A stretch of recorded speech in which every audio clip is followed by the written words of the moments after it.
بسم اللہ الرحمن الرحیم۔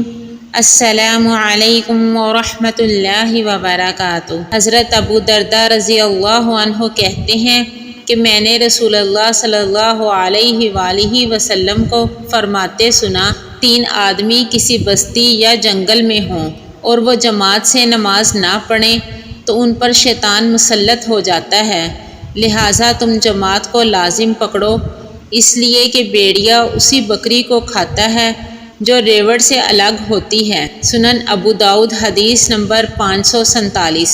حضرت ابو امامہ رضی اللہ عنہ کہتے ہیں کہ رسول اللہ صلی اللہ علیہ وآلہ وسلم نے فرمایا، جو اپنے گھر سے وضو کر کے فرض نماز کے لیے نکلے تو اس کا ثواب احرام باندھنے والے حاجی کے ثواب کی طرح ہے، اور جو چاشت کی نماز کے لیے نکلے اور اسی کی خاطر تکلیف برداشت کرتا ہو تو اس کا ثواب عمرہ کرنے والے کے ثواب کی طرح ہے، اور ایک نماز سے لے کر دوسری نماز کے بیچ میں کوئی لغو کام نہ ہو تو وہ علیین میں لکھی جاتی ہے۔